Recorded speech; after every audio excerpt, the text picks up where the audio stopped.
गेले बरेच दिवस झाले आपण ऐकतोय की संसदेच्या मूलभूत संरचनेमध्ये बदल करण्याच्या हालचाली सुरू आहेत. परंतु तसं करता येणं शक्य आहे का? गेल्या काही महिन्यांमध्ये आपण याबद्दल वारंवार ऐकतोय. वृत्तपत्रांमध्ये बघतोय, न्यूज चॅनल्समध्ये आपण बघतोय की संसदेच्या मूलभूत संरचनेमध्ये बदल करण्याचे प्रयत्न हे सुरू आहेत. परंतु हे असं शक्य आहे का? यापूर्वी असं काही घडलंय का? आणि घडलं असेल तर ते नेमकं कधी घडलंय, कसं घडलंय? तर या सगळ्या प्रश्नांच्या चर्चा करण्यासाठी, याची उत्तरं शोधण्यासाठी आपण एक छानपैकी एक यूट्यूब सिरीज घेऊन आलेला आहे तुमच्यासाठी, ज्यामध्ये आपण महत्त्वपूर्ण खटले संविधानाच्या संदर्भात काय आहेत ते आपण चर्चा करणार आहोत. हे खरंच शक्य आहे का ते सुद्धा आपण बघणार आहोत. नमस्कार, मी सचिन अतकरे. इन्फिनिटी स्पर्धा परीक्षा अकॅडमीच्या यूट्यूब चॅनलला आपणा सर्वांचं पुन्हा एकदा मनापासून स्वागत करतोय. मित्रांनो, आपण आजचा जो विषय घेऊन आलेला आहोत तो आहे गोलकनाथ वर्सेस पंजाब राज्य. या दरम्यान नेमका कुठला खटला होता, काय झालं होतं, केस स्टडी काय आहे, हे सगळं आपण याच्यामध्ये बघू. यावर अपकमिंग यूपीएससी एमपीएससीच्या परीक्षांमध्ये कशा पद्धतीचे प्रश्न विचारले जाऊ शकतात आपण त्याच्यावर सुद्धा चर्चा करणार आहोत. मुळात खटला समजून घेत असताना आपण संविधानामध्ये आतापर्यंत झालेल्या घटना दुरुस्ती, संविधान आणि संसद यामध्ये होणारा जो काही अलीकडे कन्फ्लिक्ट आपण ज्याला म्हणू, ज्या काही घडामोडी सध्या या दोघांमध्ये घडताना दिसत आहे आपल्याला, त्याच्यावर सुद्धा आपण आजच्या व्हिडिओमध्ये चर्चा करूया. तर आपण सुरू करू आपला आजचा व्हिडिओ की पंजाब राज्य आणि गोलकनाथ ही केस नेमकी होती काय. अशाच आपण याच्या पुढच्या टप्प्यामध्ये पुढचा व्हिडिओ जो अतिशय महत्त्वाचा आहे की केशवानंद भारती आणि केरळ राज्य या दरम्यान नेमकं काय घडलं होतं, तर त्याची पार्श्वभूमी ही आपल्याला या केसमध्ये पाहायला मिळते. त्यामुळे तो व्हिडिओ आपण या व्हिडिओ नंतर अपलोड करत आहोत. हा व्हिडिओ सध्या खूप महत्त्वाचा आहे. ज्याला गोलकनाथ वर्सेस पंजाब राज्य ही केस समजली त्याला याच्या पुढच्या सगळ्या केसेस ज्या आहेत त्या छानपैकी समजू शकतात. तर आपण बघूया नेमकं या केसमध्ये कोणकोणत्या पॉसिबिलिटीज होत्या, काय नेमकं घडलं होतं ते सुद्धा आपण बघू. हा खटला जो होता विद्यार्थी मित्रांनो, तो मुळात 1967 मधली एक अशी घटना होती ज्याने भारताच्या संविधानाच्या संदर्भामध्ये एक नवीन आयाम आपल्याला इथे करून दिलेला दिसतो. हा खटला भारताच्या न्याय व्यवस्थेतला एक महत्त्वपूर्ण असं वळण आहे ज्याला आपण म्हणू, ज्याने संविधानामध्ये दिलेले फंडामेंटल राईट्स म्हणजे मूलभूत हक्क आणि संसदेच्या घटनादुरुस्तीचा जो काही अधिकार आहे याच्यावर सगळ्यात जास्त परिणाम केलेला आपल्याला बघायला मिळतो. जर याला डिटेलमध्ये आपण समजून घेण्याचा प्रयत्न केला तर बऱ्याचशा गोष्टींचा उलगडा आपल्याला होऊ शकतो. जसं की पहिल्यांदा एक बेसिक आपण सुरुवात करू की ही केस नेमकी होती काय, नंतर याचं संविधानाच्या दृष्टिकोनातून, मूलभूत हक्काच्या दृष्टिकोनातून, सोबतच घटनादुरुस्तीच्या दृष्टिकोनातून काय महत्व आहे ते सुद्धा आपण याच्यामध्ये टप्प्याटप्प्यात बघू. शेवटी आपण याचा आढावा सुद्धा बघूया. सुरुवात करू आपण याच्या थोडक्यात पार्श्वभूमीच्या संदर्भात की नेमकं काय झालं होतं, पंजाब राज्य याच्यामध्ये नेमकं कशामुळे प्रसिद्धीस आलंय. 1950च्या दशकातली एक गोष्ट आहे मित्रांनो की ज्यामध्ये 1950 आणि 1960च्या सुरुवातीला भारत सरकारने काही भूसुधारणा कायदे जे आहेत जमिनीच्या संदर्भामध्ये ते लागू केलेले आपल्याला बघायला मिळतात. कायद्याचा सिंपल आणि सरळ उद्देश होता की आपल्या देशामध्ये असणारी एकूण जमीन जी आहे त्या जमिनीचं सर्वांना समान वितरण करणे. दुसरा एक याच्यामध्ये उद्देश होता की त्या काळामध्ये जमीनदारांकडे असणाऱ्या ज्या जास्तीत जास्त जमिनी आहेत त्या जमिनी गरीब शेतकऱ्यांमध्ये वाटप करणे हा होता. जसं तुम्ही ऐकलं असेल, वाचलं असेल विनोबा भावेंबद्दल. विनोबा भावेंनी भूदान चळवळ सुरू केली होती आणि ही जी भूदान चळवळ आहे यामध्ये सुद्धा हेच होतं की जमिनीचं हस्तांतरण करणे, जमिनीचं समान वाटप करणे, श्रीमंतांकडच्या असणाऱ्या जमिनी ह्या गरिबांकडे सुद्धा देणे, जेणेकरून तो जो शेतमजूर आहे उद्या चालून तो शेत मालक झाला पाहिजे आणि त्याला सुद्धा जे श्रीमंत आणि गरीब मध्ये असणारी जी दरी आहे ती कमी होण्याला त्याची मदत होईल. हा एक महत्त्वाचा उद्देश याच्यामध्ये होता की ज्यामध्ये समान वितरण करायचं होतं जमिनीचं आणि दुसरं गरीब शेतकऱ्यांमध्ये त्या जमिनीचं वाटप करायचं होतं. आता या कायद्याच्या माध्यमातून सरकारने जमिनीच्या संदर्भामध्ये जे काही त्या काळात असणारे संपत्तीचे हक्क होते त्या हक्कांमध्ये मोठा मूलभूत बदल करण्याचा निर्णय हा सरकारने घेतलेला दिसतो आणि त्याच्या माध्यमातून मग सरकारने बऱ्याच लोकांच्या कुटुंबाच्या जमिनी ज्या आहेत त्या आपल्या ताब्यात घेतलेल्या होत्या. असंच एक कुटुंब होतं गोलकनाथ यांचं. हे कुटुंब पंजाब राज्यातलं एक मोठं जमीनदार कुटुंब म्हणून परिचित होतं, सगळ्यांच्या ओळखीचं होतं आणि या भूसुधारणा कायद्यानुसार यांच्या जमिनीचा काही भाग सुद्धा पंजाब सरकारने आपल्या ताब्यात घेतला होता. त्यामुळे गोलकनाथ कुटुंब हे अडचणीत आलं आणि त्यांनी याविरुद्ध सर्वोच्च न्यायालयामध्ये दाद मागण्याचा निर्णय त्यांनी घेतला आणि त्यानुसार त्यांनी सर्वोच्च न्यायालयाला असं सांगितलं की आता आलेले हे जे कायदे आहेत हे आम्हाला जे घटनेने संविधानाने दिलेले मूलभूत हक्क आहे त्याच्या विरोधात असणारे हे कायदे आहेत. त्यामुळे आम्हाला याच्या विरोधात दाद त्यांना मागण्याचा हक्क जो होता तो त्यांनी दाद मागितली सुप्रीम कोर्टकडे आणि सर्वोच्च न्यायालयामध्ये ही केस आली. आता याच्यामध्ये दोन महत्वाचे मुद्दे होते जसं विचार करायला गेलो तर. पहिला मुद्दा होता सगळ्यात महत्वाचा, संसदेला संविधानात बदल करण्याचा किती अधिकार आहे. हे खूप महत्वाचं आहे कारण संसद म्हणजे काय, आपलं कायदे मंडळ आहे जिथे कायदे बनतात, लोकसभा आणि राज्यसभा, बरोबर. म्हणजेच विधिमंडळ ज्याला आपण असं म्हणू, जिथे विधी म्हणजे कायदे बनतात, कायदे मंडळ. आता हे यांना अधिकार किती आहे, कारण लोकशाही देशामध्ये संसदेचे अधिकार हे खूप स्पष्टपणे सांगितलेले असावे. कारण हा जो मुद्दा आहे, जर संसदेला जर उद्या चालून अनलिमिटेड राईट्स दिले, आपण अनलिमिटेड बिलकुल अमर्याद हक्क त्यांना दिले की तुम्ही संविधानाला काहीही करा, संविधानात काय बदल करायचा तो करा, एवढे अमर्याद अधिकार दिले तर काय होईल, फक्त विचार करा, फक्त विचार करा काय होऊ शकते. कारण आपल्या प्रचंड लोकसंख्येच्या देशामध्ये जर बहुमतवाली सरकार अस्तित्वात आली तर ही बहुमतवाली सरकार कोणकोणते कायदे आणू शकते, ते कायदे जनतेच्या हिताचे असोत किंवा नसो, परंतु जर बहुमत संसदेमध्ये असेल तर ते कायदे वन साइडेड पास होऊन जातील, आवाजी मतदानाने ते तसेच पास होऊन जातील, बहुमत त्यांना तसंच मिळून जाईल.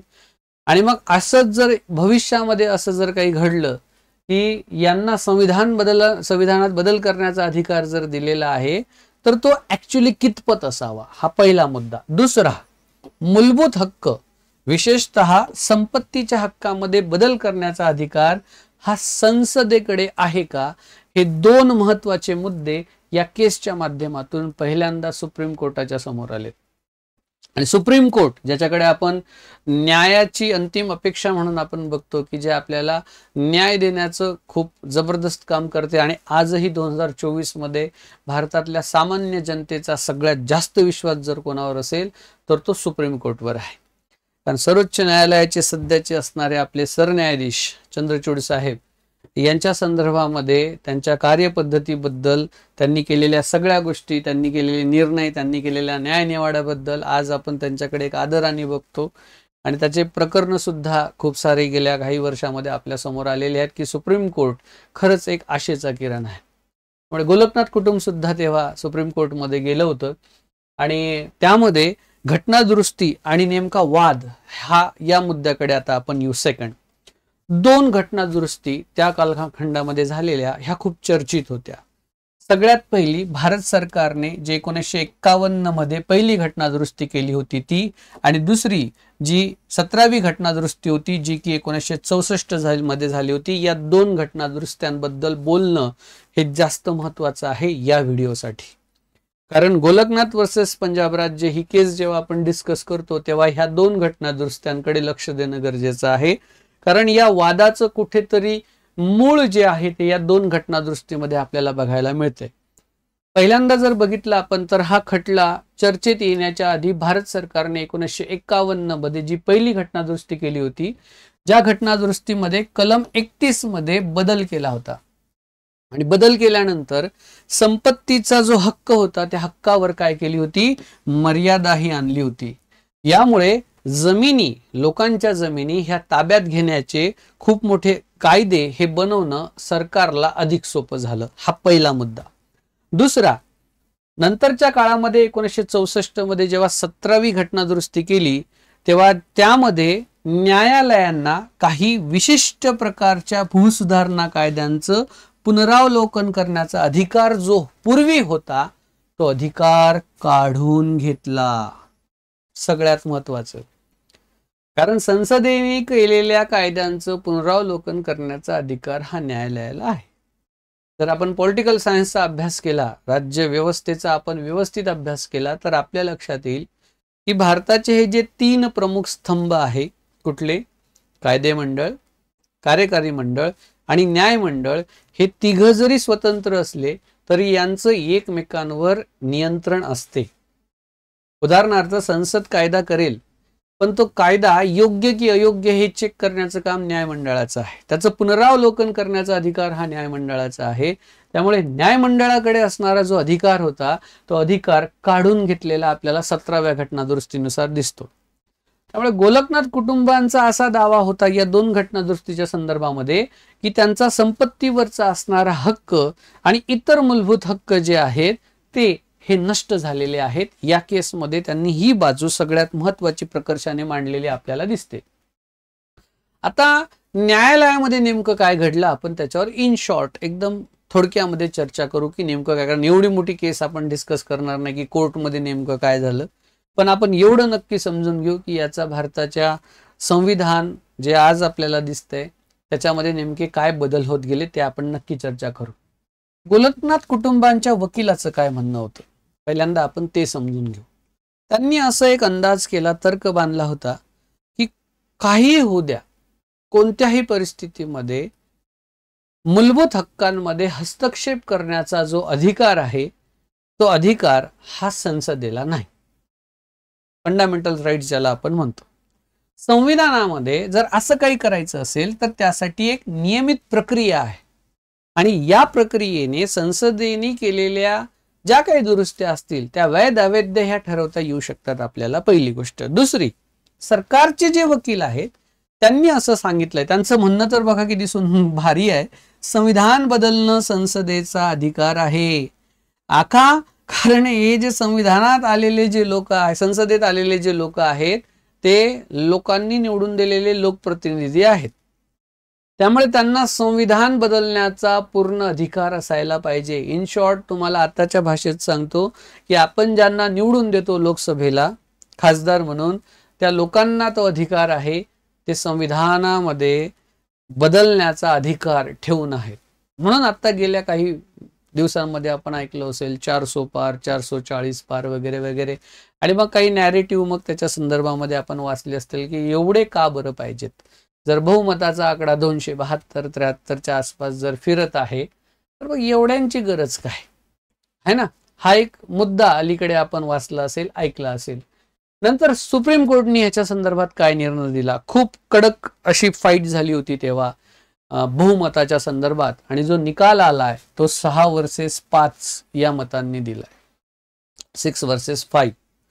सर्वोच्च न्यायालयाने या प्रकरणामध्ये निर्णय देत असताना पूर्ण प्रकरणाचा व्यवस्थित अभ्यास केलेला आहे. न्यायमूर्ती सुभाष राव यांच्या अध्यक्षतेखाली जे खंडपीठ होतं त्यांनी ठरवलं की संसदेला मूलभूत हक्कांमध्ये बदल करण्याचा अधिकार नाही. तुम्हाला इथे फोटो दिसत असेल त्यांचा, सुभाष राव न्यायमूर्ती आहेत. कलम 368 जे की घटनादुरुस्तीच्या अधिकाराच्या संदर्भामध्ये आपण वाचलेलं आहे पॉलिटिकल सायन्समध्ये, त्याच्या व्याख्येमध्ये न्यायालयाने स्पष्टपणे नमूद केलेलं आहे, स्पष्टपणे असं म्हटलेलं आहे की संविधानाच्या मूलभूत संरचनेला तुम्हाला धक्का लावता येणार नाही, म्हणजेच मूलभूत हक्क जे आहेत ते संविधानाला बदलता येणार नाही, हे याच्या माध्यमातून सांगण्यात आलेलं आहे. आता याच्यामध्ये कोणकोणते महत्वाचे मुद्दे आहेत जर बघायला गेलं तर पहिला मुद्दा घटना दुरुस्तीची असणारी मर्यादा, दुसरं मूलभूत हक्कांचं संरक्षण, आणि तिसरं याच्या माध्यमातून लोकशाहीचं संरक्षण काय आहे त्याच्यावर आपण आता चर्चा करूया. न्यायालयाने ठरवलं की संसद जी आहे त्या संसदेला संविधान बदलण्याचा अधिकार आहे, परंतु हा अधिकार मूलभूत हक्कांमध्ये बदल करण्यासाठी वापरता येणार नाही. म्हणजे प्रत्येक ठिकाणी आपल्याला संसदेची मनमानी ही चालणार नाही, हे न्यायालयाने पहिल्यांदा ठणकावून सांगितलं. दुसरी महत्वाची गोष्ट, जो मूलभूत हक्कांचा संरक्षक म्हणून आपण ज्याला बोलतो, काय हा निर्णय मूलभूत हक्कांना अभेद्य मानतो, ज्यामुळे त्याची जी अपरिवर्तनीयता आहे ती या केसच्या माध्यमातून ठरवलेली आपल्याला बघायला मिळते. न्यायालयाने एक प्रिन्सिपल याच्या माध्यमातून तयार केलेलं आपल्याला दिसतंय. एक तत्व न्यायालयाने स्वतःच असं बनवलंय की कोणत्याही सरकारला, मग ते कोणत्याही पक्षाचं असो, ते बहुमतात असो, अल्पमतात असो, आघाडी असो, काहीही असो, त्या सरकारला 100% मूलभूत व्यक्तीच्या मूलभूत हक्कावर घाला नाही घालता येणार, त्याच्यावर बंधनं तुम्हाला नाही टाकता येणार, हे सरकारने सांगितलंय. आणि लोकशाहीचं संरक्षण करायचं असेल तर या केसच्या माध्यमातून आपल्याला एका गोष्टीची प्रकर्षाने समज आली, सगळ्यात महत्वाची, ती म्हणजे व्यक्ती स्वातंत्र्य. म्हणजे लोकशाही प्रणालीमध्ये सगळ्यात महत्वाचं असतं व्यक्ती स्वातंत्र्य. त्यामुळे व्यक्ती स्वातंत्र्य आणि लोकांच्या अधिकाराचं संरक्षण जास्तीत जास्त कसं बळकट करता येईल, म्हणजेच काय, इन शॉर्ट दुसऱ्या भाषेत बोलायचं झालं तर संसदेला हुकुमशाही पद्धतीनं दिलेले जे मूलभूत हक्क आहे ते बदलण्याचा अधिकार नाही. पण त्याच्यावर आपण ऑलरेडी व्हिडिओ बनवलेले आहेत, 2 व्हिडिओ आहेत, तुम्ही जर बघितले नसतील तर बघून घ्या. युती सरकार म्हणजे काय, कोअलिशन गव्हर्नमेंट म्हणजे काय, आणि दुसरं डिक्टेटरशिप ऑफ कॅबिनेट, मंत्रिमंडळाची हुकुमशाही म्हणजे काय, त्याच्यावर सुद्धा मी एक व्हिडिओ बनवलेला आहे. जर तुम्ही तो बघितला नसेल तर नक्की बघा. त्यामध्ये संसद ही आपली काय करू शकते आणि काय नाही करू शकत, मंत्रिमंडळाच्या संदर्भात, युतीच्या संदर्भात, ते सुद्धा मी मुद्दा तिथे मांडलेला आहे. आता या निर्णयाचा काय परिणाम झाला ते सुद्धा बघू. सगळ्यात महत्वाचं, अपकमिंग 1973च्या दरम्यान जेव्हा केशवानंद भारती आणि केरळ यांच्या संदर्भामध्ये निकाल द्यायची वेळ आली, निकाल देत असताना या पंजाब आणि गोलकनाथ यांच्या संदर्भात असणाऱ्या केसचा रेफरन्स तिथे वापरण्यात आला. यांच्यावर मी एक सेपरेट व्हिडिओ बनवलेला आहे, सगळ्यांनी तो व्हिडिओ नक्की बघा. व्हिडिओ आपला इन्फिनिटी स्पर्धा परीक्षा अकॅडमीच्या चॅनलला अपलोड होतोय, तुम्ही नक्की तो व्हिडिओ नक्की बघा. तो व्हिडिओ पण अतिशय सुंदर आहे. त्यामध्ये पण मी यांच्या संदर्भात अख्खी केस, केरळ राज्याच्या संदर्भात सगळी डिटेलमध्ये सांगितलेली आहे. पॉलिटिकल सायन्स हा असा विषय आहे मित्रांनो की जो वाचायला मुळात विद्यार्थ्यांना आवडत नाही. ओके, आणि स्पर्धा परीक्षेमध्ये जर तुम्ही MPSC राज्यसेवा करत असाल किंवा UPSC करत असाल तर हा विषय अतिशय महत्वाचा आहे. कारण आता जो नवीन पॅटर्न येतोय 2025 नुसार, त्या पॅटर्न नुसार तुम्हाला मेन्स डिस्क्रिप्टिव्ह आहे, UPSC वाल्यांना ऑलरेडी डिस्क्रिप्टिव्ह आहे. तर त्यामध्ये तुमचा ऑप्शनल PSIR हा सब्जेक्ट असेल तर तुम्हाला तिथे फायदा होण्याची जास्त शक्यता आहे, जर तुमचं पॉलिटिकल सायन्स ओके असेल तर. सगळ्यात महत्त्वाचं GS2चे 250 मार्क्स तुमचे तिथे कव्हर होऊ शकतात. 500 मार्क्स तुमचे ऑलरेडी ऑप्शनलचे आहे, 750 मार्क्स हेच होतात. एसे जो पेपर आहे 250 मार्काचा, त्यातला एक एसे पॉलिटिशी रिलेटेड असतो, त्यामुळे 125 मार्क्स ते जर पकडले आणि प्रिलिमचे जर मार्क्स पकडले, हिस्ट्रीमधला काही भाग हा पॉलिटिशी रिलेटेड आहे. त्यामुळे असं जर बघितलं तर पॉलिटिकल सायन्स खरंच तुम्हाला हक्काची पोस्ट मिळवून देण्यासाठी कारणीभूत असणारा घटक आहे. तुम्ही सगळ्यांनी त्याची तयारी करायला पाहिजे. तुमचा इंटरेस्ट पॉलिटीमध्ये क्रिएट होणं, तुम्हाला ती पॉलिटिकल सायन्स आवडणं, त्या केसेस आवडणं, ते खटले, ते घटनादुरुस्त्या, त्या न्यायमंडळ, कार्यकारी मंडळ, हे याच्याबद्दल आवड निर्माण व्हावी, त्यासाठी आपण अधिकाधिक चांगल्या पद्धतीने PPT बनवून, चांगल्या नोट्स देऊन, चांगलं एक्सप्लेनेशन करून तुम्हाला त्या विषयामध्ये आवड निर्माण करण्याचा एक प्रयत्न करत आहोत. त्यातलाच आजची ही केस. आता याचा परिणाम काय झाला ते सुद्धा आपण बघू. या खटल्याच्या निकालाने एक गोष्ट अधोरेखित झाली की संसदेला संविधानामध्ये बदल करण्याचा अधिकार आहे, परंतु त्याच्यासाठी एक सगळ्यात मोठी मर्यादा घालण्यात आली. तुम्ही जे फंडामेंटल स्ट्रक्चर आहे, बेसिक स्ट्रक्चर आहे, मूलभूत संरचना आहे संविधानाची, त्याच्यात तुम्ही बदल नाही करू शकत. आणि हेच तुम्हाला केशवानंद भारती खटल्यामध्ये सुद्धा तुम्हाला वाचायला मिळेल, बघायला मिळेल. त्यानंतर सरकारने काय केलंय, न्यायालयाच्या निर्णयाला विरोध करण्यासाठी आणखी घटना दुरुस्ती करण्याचा प्रयत्न केला. आता इथे संघर्ष बघायला मिळतो, सरकार वर्सेस न्यायालय है ना. त्यामुळे त्यांनी याला अपोज करण्याचा सुद्धा प्रयत्न केलेला आहे. त्यामुळे अजून एक प्रकरण पुढे घडलेलं आहे. आता हे जे पुढचं प्रकरण आहे ना, केशवानंद भारती प्रकरण 1973 मधलं, हे सरकार वर्सेस न्यायालय यांच्या संघर्षाची पुढची बाजू आहे. पहिला संघर्ष इथे सुरू झाला होता, गोलकनाथ वर्सेस पंजाब राज्य, याची परिणती दुसऱ्या खटल्यामध्ये आपल्याला बघायला मिळते. केशवानंद भारती प्रकरणाने एक स्पष्टता अशी आलेली आहे की न्यायालयाने स्पष्ट सांगितलेलं आहे की मूलभूत संरचना सिद्धांत जो आहे त्याच्याबद्दल अधिकपणे स्पष्ट माहिती त्यांनी न्यायालयाने आपल्याला दिलेली दिसते.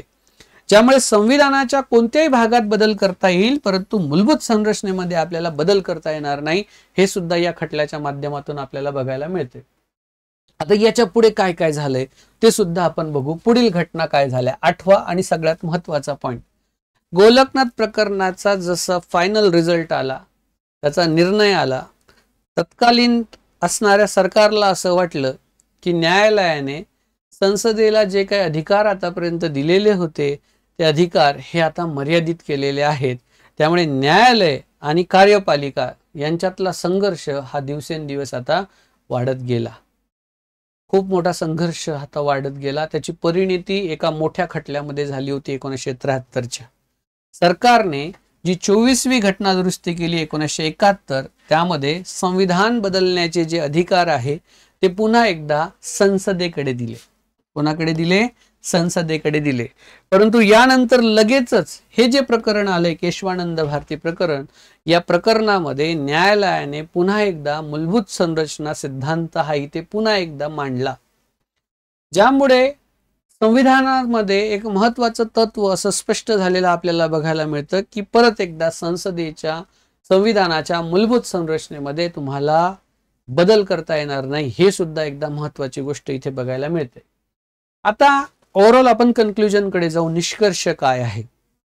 गोलकनाथ विरुद्ध पंजाब राज्य ही जी केस आहे 1967 मधली, ही केस खूप महत्वाची आहे. हा खटला खूप महत्वाचा आहे. भारतीय संविधानाच्या इतिहासामध्ये हा एक असा महत्वाचा टप्पा आहे ज्यामध्ये संविधानाच्या मूलभूत हक्कांवर संसदेच्या अधिकारांना एक प्रकारे सरळ सरळ चॅलेंज केलं, आव्हान केलं आणि त्यावर मर्यादा सुद्धा घातलेली आहे. त्यामुळे भारताच्या न्याय प्रक्रियेमध्ये आणि लोकशाहीमध्ये लोकांच्या अधिकारांचं संरक्षण करण्यासाठी जास्तीत जास्त बळ मिळालं. हे या खटल्याचं सगळ्यात मोठं आणि महत्वाचं यश आहे. आता यामध्ये परीक्षेमध्ये प्रश्न येऊ शकतात, खास करून UPSC MPSCच्या परीक्षांमध्ये याच्यावर 100% प्रश्न येणार आहे. केसेसवर प्रश्न येतात. तुम्ही जर गेल्या काही वर्षाच्या प्रश्नपत्रिका बघितल्या तर तुमच्या लक्षात येईल की याच्यावर नेहमी प्रश्न आलेले आहे. आता हे जे प्रकरण आहे संविधानिक प्रकरणांपैकी एक महत्वाचं असं प्रकरण असल्यामुळे याच्यावर सुद्धा परीक्षेमध्ये प्रश्न विचारले जाऊ शकतात. कशा पद्धतीचे प्रश्न असू शकतात ते सुद्धा आपण बघू. पण तत्पूर्वी, प्रश्नांना सुरुवात करण्यापूर्वी आपण एकंदरीत जे आता बघितलं त्याचा एक इन शॉर्ट आढावा घेऊ 1-2 मिनिटांमध्ये. पहिल्यांदा आपण घटना समजून घ्यायची की घटना नेमकी काय आहे, घटना कुठे घडली आणि कशी घडली. आपण प्रकरणाची पार्श्वभूमी सुद्धा बघायची. काय पार्श्वभूमी आहे की पंजाब सरकारनं एक कायदा पास केला होता, ज्या कायद्यामुळे काही भूसंपत्तीवरचा जो अधिकार आहे तो सुसंगतपणे बदलण्यात आला. गोलकनाथ या व्यक्तीने त्यांना विरोध केलेला आपल्याला दिसतो आणि दावा केलेला आहे की संविधान मूलभूत अधिकारांमध्ये जे हस्तक्षेप करत आहे ते योग्य नाही, ते अयोग्य आहे. मुख्य मुद्दा हा होता याच्यामध्ये. आता ते प्रकरण जर बाजूला ठेवलं आपण तर मुख्य मुद्दा आपल्या लक्षात येईल की सर्वोच्च न्यायालयाने संविधानामध्ये सुधारणा करण्याचा अधिकारावर काय केलेला आहे, ज्या काही सीमा होत्या त्याच्यावर निर्णय या प्रकरणामध्ये घेतलेला दिसतो. आणि न्यायालयीन निर्णय आपल्याला असं सांगतो की त्या मूलभूत संरचनेमध्ये बदल करता येत नाही. आता याच्यावर कशा पद्धतीचे प्रश्न येतात ते आता लक्षात घ्या. कारण आता अपकमिंग जर तुम्ही राज्यसेवा 2025 ची तयारी करत असाल आणि तुम्ही UPSC ची सुद्धा तयारी करत असाल तर त्याच्यामध्ये 2 गोष्टी लक्षात घ्या. पहिली गोष्ट, जो GS2 पेपर आहे त्यामध्ये, आणि जर तुमचं ऑप्शनल PSIR असेल तर त्यामध्ये तुम्ही एसे हा एक पेपर लिहिणार आहे 250 गुणांचा, त्यामधला विषय सुद्धा, आणि हिस्ट्री जो की GS1 हा टॉपिक आहे. कुठला टॉपिक? GS1 मधली हिस्ट्री जर आपण बघितली तर त्यामधला सुरुवातीचा जो काही भाग आहे त्या सगळ्या भागांमध्ये तुम्हाला पॉलिटी येणारच आहे आणि त्यामुळे याच्यावर प्रश्न हे तुम्हाला लिहायचे आहेत तिथे. त्यामुळे लेखी परीक्षेची तयारी करणं खूप. आज बघा आतापर्यंत काय झालं की राज्यसेवा ही ऑब्जेक्टिव्ह होती मुख्य परीक्षा. PSI STI कंबाईनची परीक्षा सुद्धा ऑब्जेक्टिव्ह आहे. त्यामुळे ऑब्जेक्टिव्ह मध्ये एक प्रश्न खाली त्याचे 4 पर्याय, जय गजानन 1 नंबर, जय संतोषीमा 2 नंबर असं करूनही काही मुलांचे उत्तर बरोबर आलेत. काही मुलांचे, लक्षात घ्या बरं का, सगळ्यांचे नाहीत. परंतु इथे तुमचं डोकं वापरायचं आहे. इथे तुम्हाला लिहायचं आहे, मुद्देसूद लिहायचं आहे. यासाठी आतापर्यंत तुम्ही ज्या पारंपरिक पद्धतीने पॉलिटीचा अभ्यास केला ती पद्धत आता चालणार नाही. ज्या पारंपरिक पद्धतीने तुम्ही पुस्तकं वाचले, मार्केटमध्ये उपलब्ध असलेले ते पुस्तकं आता काही कामाचे नाहीत. आता तुम्हाला थोडेसे ॲडव्हान्स लेवलला तयारी करावं लागेल, ॲडव्हान्स लेवलचे पुस्तकं घ्यावं लागेल, ॲडव्हान्स लेवलची लिखाणाची तुमची तयारी पाहिजे. आणि तेवढेच ते पुस्तक, तुम्ही जे वाचलेले पुस्तक आहे त्यातून जे काही तुम्ही उत्तर लिखाण केलेलं आहे ते एकदम अनुभवी व्यक्तींकडून चेक करून घेणं सगळ्यात जास्त महत्त्वाचं आहे. पण नेमकं त्यात काय असावं, कोणकोणते मुद्दे असावे हे सुद्धा मी तुम्हाला या व्हिडिओच्या माध्यमातून शेवटी आता सांगायला सुरुवात करत आहे. प्रश्न तुम्हाला असा विचारला जाऊ शकतो, पहिला विश्लेषणात्मक प्रश्न विचारले जाऊ शकतात. त्याच्या हिंट पण मी तुम्हाला देणार, असं अर्धवट सोडून देणार नाही, लक्षात घ्या.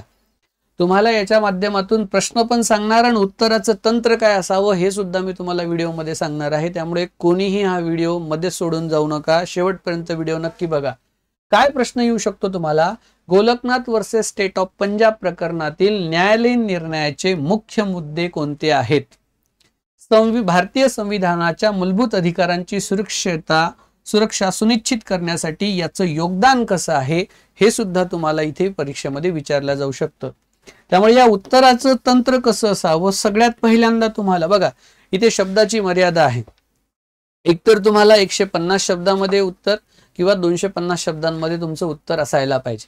त्यामुळे इथे तुम्हाला लिहित असताना प्रकरणातले मुख्य मुद्दे जे आहेत ते तुम्हाला स्पष्ट करायचे आहेत सुरुवातीला. सेकंड, न्यायालयाच्या निर्णयाचा संविधानाच्या मूलभूत अधिकारांवर काय परिणाम झाला हे सुद्धा तुम्हाला तिथे विश्लेषित करायचं आहे. हा सुद्धा एक महत्वाचा मुद्दा आहे. आणि तिसरं सगळ्यात महत्वाचं की भारतीय संविधानाच्या स्थिरतेसाठी याचं नेमकं योगदान काय असेल हा मुद्दा सुद्धा तुम्हाला तिथे मांडायचा आहे अतिशय चांगल्या पद्धतीने. हा विश्लेषणात्मक प्रश्न तुम्हाला परीक्षेत विचारला जाऊ शकतो, परंतु काही प्रश्न हे घटनेवर आधारित असू शकतात. उदाहरण जर आपण बघितलं की एक प्रश्न असा येऊ शकतो की गोलकनाथ प्रकरणातील संविधानिक सुधारणा आणि त्या संदर्भातील न्यायालयीन निर्णयाचा प्रभाव हा नेमका काय आहे असा तुम्हाला प्रश्न विचारला जाऊ शकतो दिलेल्या घटनेवर. मग याचं उत्तर तुम्ही कसं लिहावं, तुमच्या उत्तराचं तंत्र काय असावं? सगळ्यात महत्वाचं तुम्हाला संविधानिक सुधारणा लिहायला पाहिजे. सोबतच त्या संदर्भात न्यायालयीन निर्णयाचं तुम्हाला विश्लेषण हे व्यवस्थित, जी केस स्टडी आपण आता केली, ज्याच्याबद्दल आता आपण अभ्यास केला, तेच आपल्याला डिटेलमध्ये तिथे लिहायचं आहे. आणि याचा भारतीय संविधानातल्या बदलांवर काय काय परिणाम झाला आतापर्यंत ते सुद्धा तुम्हाला तिथे मुद्देसूद लिहायचं आहे. बघा आता 2025 ला ज्या परीक्षा होणार आहेत ना, त्यात सगळ्यात महत्वाचं असणार आहे मित्रांनो कंटेंट. सगळ्यात महत्वाचं. आता इथे कॉपी पेस्ट नावाचा प्रकार नाही चालणार की इकडचं घे तिकडचं घे, इकडचं थोडं घे तिकडचं तेवढं घे आणि तुमचं उत्तर तयार कर आणि दे, असं नाही. कारण असं जर करत बसलो आपण तर एवढं मोठं आपलं उत्तर होईल आणि आपल्याला मुळात किती पाहिजे? शब्द मर्यादा असल्यामुळे एक तर 150 किंवा 250 शब्दांमध्ये आपल्याला काय करायचं आहे ते उत्तर तिथे लिहायचं आहे. त्यामुळे आपल्याला त्याची जास्त काळजी घ्यायची आहे की कंटेंट हा अप टू डेट पाहिजे, कंटेंट हा परफेक्ट पाहिजे. कारण पॉलिटीसाठी आता एक एम लक्ष्मीकांत वाचून होणार नाही, हे लक्षात घ्या. कुठलंही एक पुस्तक वाचून आता होणार नाही. आपल्याला त्यासाठी खूप सारे पुस्तकं जे UPSCचे स्टुडंट ऑलरेडी वापरत आहेत, बऱ्याच वर्षापासून वापरत आहेत, अशी लेखकांची पुस्तके की ज्याच्यामध्ये कंटेंट अतिशय महत्वाचा डिटेलमध्ये दिलेला आहे. पण एवढे मोठे खंड आहेत ते, तर त्या खंडातलं योग्य कंटेंट कसं उचलायचं हे आपल्याला माहिती असणं गरजेचं आहे. तेव्हा आपण हे प्रश्न सोडवू शकतो. तुम्ही अजून एक प्रश्न बघा, इथे तिसरा प्रश्न आहे त्या प्रकरणावर आधारित प्रश्न. आणि मी जे बोलतोय ते रिलेट होते की नाही ते सुद्धा तुम्ही चेक करा. जसं Golaknath versus state of Punjab प्रकरणाच्या निर्णयानंतर भारतीय संविधानातील कोणत्या प्रमुख बदलांचं विश्लेषण हे करता येईल. बघा इथे जे प्रश्न विचारतात परीक्षेमध्ये ते दर्जेदार प्रश्न असतात. हे शाळा कॉलेजमधले प्रश्न नाही आहेत, हे स्पर्धा परीक्षेचे प्रश्न आहेत. याच्यासाठी तुमच्याकडे कंटेंट असणं गरजेचं आहे. ज्याच्याकडे कंटेंट छान आहे, नॉलेज छान आहे, त्यालाच ते जमणार. आता इथे तुम्ही उत्तरामध्ये काय लिहायला पाहिजे की या प्रकरणानंतर संविधानातील प्रमुख बदलाचं तुम्हाला विश्लेषण करता आलं पाहिजे. खास करून जे चेंजेस झालेत की सुप्रीम कोर्टचं नेमकं काय म्हणणं आहे, सरकारचं नेमकं काय म्हणणं होतं, दोघांमध्ये कन्फ्लिक्ट झाले होते, वाद झाले होते, मग सुप्रीम कोर्टाचं नेमकं काय ते तुम्हाला सांगायचं आहे. न्यायालयाच्या या निर्णयामुळे संविधानाने जे काही बदल केलेले आहेत त्याचं वर्णन डिटेलमध्ये तुम्हाला तिथे लिहायचं आहे. प्रकरणावर आधारित तुम्हाला असे प्रश्न इथे लिहायचे आहे. चौथा प्रश्न हा न्यायालयीन निर्णयावरच्या आधारित आहे. मग इथे तुम्ही कोरिलेटेड करू शकता तुमचे प्रश्नाचे उत्तर. उदाहरणार्थ एक प्रश्न आहे बघा, गोलकनाथ प्रकरणातील सर्वोच्च न्यायालयाच्या निर्णयाचं भारतीय संविधानातील तत्वज्ञानावर काय परिणाम झाले? आपल्या संविधानाची एक फिलॉसॉफी आहे. आपलं संविधान बनवत असताना उगीच 2 वर्ष 11 महिने 18 दिवस नाही लागले. खूप मोठी फिलॉसॉफी आयडियोलॉजी त्याच्या मागे होती. खूप मोठ्या लोकांनी त्याच्या मागे काम केलेलं आहे, मेहनत घेतलेली आहे. आणि त्याच्यावर आधारित जर संविधानाच्या मूलभूत संरचना संदर्भात जर कोणी काही बदल करण्याचा प्रयत्न करत असेल तर ते चालणार नाही, हे सर्वोच्च न्यायालयाने ठणकावून सांगितलंय. आणि त्याच्यावरचा हा प्रश्न आहे बघा, काय? गोलकनाथ प्रकरणातील सर्वोच्च न्यायालयाच्या निर्णयाचं भारतीय संविधानातील तत्वज्ञानावर काय परिणाम झाला? उत्तराचं तंत्र लिहित असताना तुम्हाला काय पाहिजे की सर्वोच्च न्यायालयाच्या निर्णयाचं तत्वज्ञान पहिल्यांदा स्पष्ट करायचं आहे. दुसरं, या निर्णयाच्या तत्वज्ञानाचा भारतीय संविधानातील प्रावधानांवर काय परिणाम झाला हे सुद्धा विश्लेषण करून तुम्हाला तिथे लिहायचं आहे. याची जर तुम्हाला आदर्श उत्तर पाहिजे असतील तर तुम्ही नक्की मेसेज करा. व्हिडिओ बघितल्यानंतर नंबर दिलेले आहेत, त्याच्यावर नक्की कॉन्टॅक्ट करा की सर आम्हाला या प्रश्नांचे आदर्श उत्तर काय असायला पाहिजे, आम्हाला लिहून पाठवा. तुमचे जर असतील तर आम्हाला सांगा काय काय असायला पाहिजे. मी हे प्रश्न मुद्दामून तुम्हाला दाखवत आहे. तुम्हाला जेवढं शक्य असेल तुम्ही लिहा, आम्हाला पाठवा, आम्ही ते चेक करू, त्यात काय करेक्शन असावं आणि आमचे आदर्श उत्तर, आयडियल उत्तर काय असायला पाहिजे ते सुद्धा मी तुम्हाला याची देतो. त्यामुळे काळजी करू नका. इथे आपण बघूया, धोरणात्मक प्रश्न सुद्धा तुम्हाला विचारला जाऊ शकतो. बघा, एक केसवर किती अँगलनी प्रश्न विचारले जाऊ शकतात हे मी तुम्हाला इथे दाखवत आहे. आणि हे समजून घ्या, जेव्हा आपण ऑप्शनल निवडतो ना, त्या ऑप्शनल निवडत असताना आपल्याला याच्यावर लक्ष द्यायचं आहे. आपण पॉलिटिकल सायन्स ऑप्शनल नाही जरी घेतला तरी GS2 आहे आपल्याला, ज्यामध्ये आपल्याला या प्रश्नांची उत्तरं लिहायची आहेत. आणि हे लिहित असताना आपल्याला दर्जेदार कंटेंटच तारून नेणार आहे, बाकी दुसरं आपल्याला काही मदतीला येणार नाही. त्यामुळे आपल्याला इथे सुद्धा लक्ष द्यायचं आहे की धोरणात्मक प्रश्न हे एक्झॅक्टली कशा पद्धतीने येऊ शकतात. की Golaknath versus state of Punjab प्रकरणातील न्यायालयीन निर्णयामुळे भारतीय संविधानात आणखी सुधारणा आवश्यक आहेत का, हा सुद्धा प्रश्न आपल्याला इथे विचारलेला आहे. तर आपण तिथे सुद्धा बघू, जर होय तर ते कसं असायला पाहिजे हा सुद्धा प्रश्न विचारलेला इथे आहे. याचं उत्तर लिहित असताना तुम्हाला त्याच्या आवश्यकतेचं विश्लेषण करणं गरजेचं आहे. संभाव्य सुधारणा, त्याचे फायदे सुद्धा तुम्हाला इथे सांगणं गरजेचं आहे. दोन्हीही गोष्टी इथे खूप महत्त्वाच्या आहेत, ते तुम्हाला लिहायचे आहेत. जर तुम्ही हे प्रश्न बघत असाल, जर तुम्ही हा व्हिडिओ बघत असाल तर नक्की कागद आणि पेन घेऊन बसा. हा व्हिडिओ जसा संपेल तुमची केस स्टडी झालेली आहे, तुम्हाला जे सुचते त्यानुसार उत्तर लिहा, उत्तर नक्की पाठवा. तयारीसाठी तुम्हाला मी काही टिप्स सुद्धा इथे देतो. तुम्हाला दिलेल्या प्रकरणाचं संपूर्ण विश्लेषण समजणं गरजेचं आहे. त्या संदर्भामध्ये संविधानाने काय काय प्रावधान केलेलं आहे त्याचं सुद्धा तुम्हाला कन्सेप्ट समजणं गरजेचं आहे. आणि हेच विश्लेषण तुम्हाला याच्या माध्यमातून करायचं आहे. तुम्हाला खूप छान उदाहरणं त्याच्यामध्ये टाकायचे आहे. एक्झाम्पल एवढे मायने राखतात मित्रांनो जेव्हा तुम्ही उत्तर लिहिता तेव्हा, की त्याचं इंटरकनेक्टेड केसेस काय आहे. जसं गोलकनाथ वर्सेस पंजाब राज्य ही केस आपण अभ्यास करतो, किंवा त्याच्या पुढची जी केस असेल केरळच्या संदर्भात, केशवानंद भारती संदर्भात, तर केशवानंद भारतीवर जेव्हा प्रश्न विचारला जाईल तेव्हा तुम्ही बॅक साईडला हा दर्जा तिथे उदाहरण देऊ शकता, किंवा याच्या आधी असं काही घडलंय का तुम्ही त्याचं उदाहरणादाखल त्याचं घेऊ शकता, ते तुम्हाला लिहावं लागेल. तुमचं विश्लेषण प्रभावी पाहिजे, लक्षात घ्या बरं का. प्रभावी विश्लेषण करूनच तुमचं हे उत्तर येऊ शकतं. न्यायालयीन निर्णयाचं विश्लेषण तुम्हाला करायचं आहे, त्याचं संविधानिक तत्वज्ञान आणि प्रभाव तुम्हाला स्पष्ट करायचा आहे. तुम्हाला वेगवेगळ्या अँगलनी उत्तर बघावं लागेल, वेगवेगळे दृष्टिकोन ठेवावं लागेल, विविध दृष्टिकोन तुम्हाला तिथे ठेवावं लागेल. प्रकरणामध्ये दिलेली संपूर्ण माहिती समजून घ्यावी लागेल की इथे राज्य कुठलं, एक राज्य वर्सेस एक व्यक्ती असा वाद आता राहिला नाही. आता वाद असा झालेला आहे संसद वर्सेस न्यायालय. त्यामुळे तुमचा जो व्ह्यू आहे आता तो व्ह्यू खूप मोठ्या प्रमाणामध्ये ते वाढलेला दिसतो. त्यासाठी कोणत्या आवश्यक सुधारणा करायला पाहिजेत, तुम्हाला फक्त प्रॉब्लेम सांगून होणार नाही, तर तुम्हाला आता त्याच्यावर सोल्युशन सुद्धा जे निघालेलं आहे त्या सोल्युशनच्या संदर्भात सुद्धा तुम्हाला माहिती इथे असणं गरजेचं आहे. त्याच्यावर सुद्धा परीक्षेमध्ये प्रश्न विचारला जाऊ शकतो. उपयुक्त स्रोत हा सगळ्यात महत्वाचं.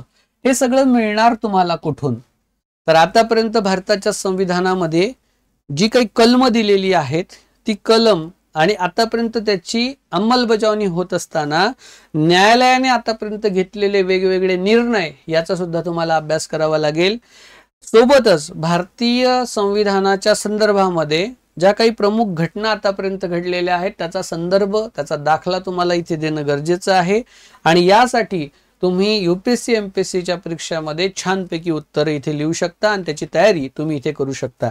हे सगळं मी याच्यासाठी सांगत आहे आणि एवढ्या कॉन्फिडेंटली सांगत आहे, त्याचं कारण आहे की हा जो विषय आहे PSIR हा अतिशय सर्वात जास्त गुण मिळवून देणारा आणि सगळ्यात जास्त लोकप्रिय असा ऑप्शनल आहे। राज्यशास्त्र हा मराठी माध्यमातून जर तुम्हाला शिकायचा असेल, मराठी नोट्स तुम्हाला हवे असतील, कंटेंट तुम्हाला चांगला पाहिजे असेल तर नक्की तुम्ही याला प्रवेश घेऊ शकता। मी स्वतः सचिन अतकरे तुम्हाला हा विषय शिकवणार आहे, PSIR political science and international relation. याचा फायदा तुम्हाला पूर्व परीक्षेला सुद्धा होणार, मुख्य परीक्षेला सुद्धा होणार। प्रिलिमला जी पॉलिटी तुम्हाला दिलेली आहे, मेन्स खास करून कंबाईनच्या परीक्षेला सुद्धा प्री मेन्सला जी पॉलिटी आहे, जे नवीन बदललेला पॅटर्न आहे एमपीएससीचा राज्यसेवा 2025चा, त्यात तुम्हाला लिखाण करायचं आहे, त्याच्यासाठी सुद्धा तुम्हाला सगळ्यात महत्त्वाचा असणारा हा घटक तुम्हाला तिथे फायदेशीर होणार आहे। याची बॅच आपण इन्फिनिटी स्पर्धा परीक्षा अकॅडमी मध्ये सुरू करत आहोत। जे विद्यार्थी इच्छुक आहेत त्यांनी व्हिडिओ नंतर नक्की कमेंट करा, कॉन्टॅक्ट नंबर तुम्हाला तिथे मिळेल, त्याच्यावर कॉल करा। माझ्याशी बोलायचं असेल तर नक्की एकदा ऑफिसला तुम्ही भेट देऊ शकता। इथेच का करायचं ते पण सांगतो, इन्फिनिटी मध्येच का, कारण इन्फिनिटीज मध्ये आता एक नवीन यूपीएससीच्या छान बॅच सुरू होत आहेत, ज्यामध्ये प्रिलिम मेन्स आणि इंटरव्ह्यू आहे। 1 इयर इंटिग्रेटेड बॅच आपली असणार आहे 2025 साठी आणि आदरणीय भूषण देशमुख सर आणि संपूर्ण टीम यांच्या मेंटरशिपच्या खाली आपण ही जी बॅच आहे ती सुरू करत आहोत। त्याच्या प्रवेश सुरू झालेले आहेत। आपल्याकडे ऑप्शनल अवेलेबल आहेत, history, political science and international relation जो मी स्वतः घेत आहे, anthropology, sociology, public administration, geography आणि मराठी लिटरेचर एवढे वैकल्पिक विषयाचे तज्ज्ञ मंडळी आपल्याला इथे अवेलेबल आहेत।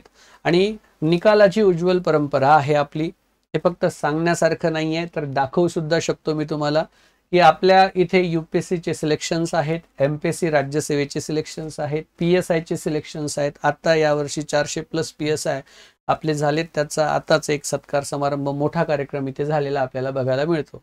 जर तुम्ही नवीन असाल तर आपलं हे यूट्यूब चॅनल नक्की सबस्क्राईब करा, याच्यावर आपले सगळे व्हिडिओज याच्यामध्ये येतात। आपलं हे टेलिग्राम चॅनल आहे ज्याच्यावर तुम्ही मला आता जे काही उत्तर लिहिणार आहात ते लिहून इथे पाठवा, या चॅनलला नक्कीच ते चेक करून तुम्हाला पाठवले जातील। त्याच्या संदर्भात काय चेंजेस करायला पाहिजे त्या सुद्धा तुम्हाला सांगितलं जातील। मित्रांनो, गोलकनाथ वर्सेस पंजाब राज्य ही केस अभ्यास करत असताना एक गोष्ट तुमच्या जर लक्षात आली असेल तर याच्याशी रिलेटेड आता संविधानातले बदल आपल्याला बघायला मिळतात।